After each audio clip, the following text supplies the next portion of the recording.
আসসালামু আলাইকুম। আশা করছি সকলে ভালো আছেন। সকাল সকাল ঘুম থেকে উঠেই চলে গেলাম বারান্দায় বৃষ্টিতে আমার হাতে লাগানো গাছগুলো কেমন আছে এটা দেখার জন্য। গিয়ে তো আমি মহা খুশি। দেখলাম গাছগুলোতে বেশ কিছুটা শাক ধরেছে। তো চিন্তা করলাম আজকে শাক দিয়ে কিছু একটা করব। যেই ভাবা সেই কাজ, লেগে পড়লাম শাক তোলার কাজে। এখান থেকে আমি বেশ কিছুটা পুঁই শাক পেরে নিচ্ছি।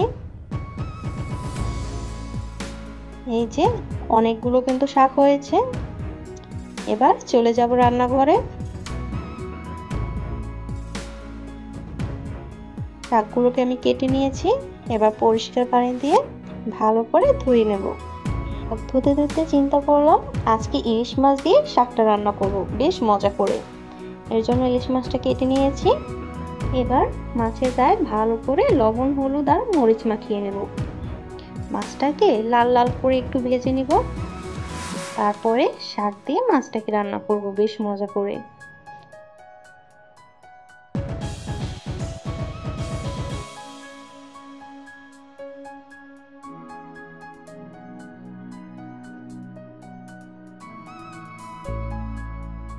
মাছটা কিন্তু খুব সুন্দর করে ভেজে নেওয়া হয়ে গেছে। এখন মাছটাকে একটা বাটিতে তুলে নেব। এবার ওই তেলের মধ্যে বেশ কিছুটা পেঁয়াজ দিয়ে পেঁয়াজটাকে একটু লাল লাল করে ভেজে নেব।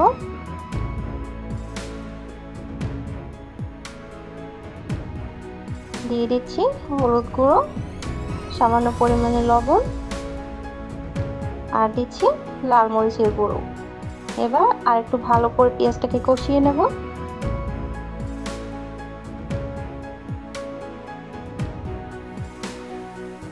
কষিয়ে নেওয়া হয়ে গেলে এর মধ্যে শাকগুলো দিয়ে দেব।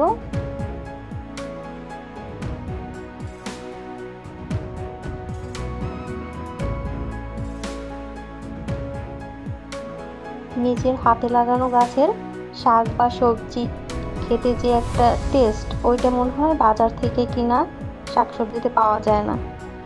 এই যে শাকটা কিন্তু কষানো হয়ে গেছে, বেশ কিছুটা পানিও বের হয়েছিল। এখন একটু নেড়ে চেড়ে মিশিয়ে নেব একসাথে।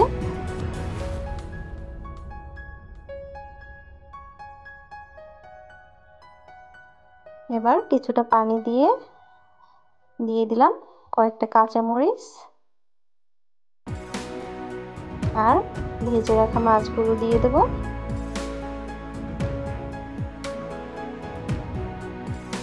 ঢাকনা দিয়ে ঢেকে রান্না করব মাছটা আর শাকটা সিদ্ধ হওয়া পর্যন্ত।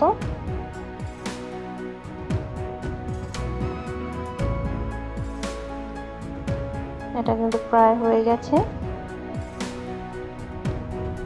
মাছটা কিন্তু রান্না করা হয়ে গেছে। বৃষ্টির দিনে আজকে বাসায় কে কী রান্না করেছেন অবশ্যই কমেন্ট করে জানাবেন।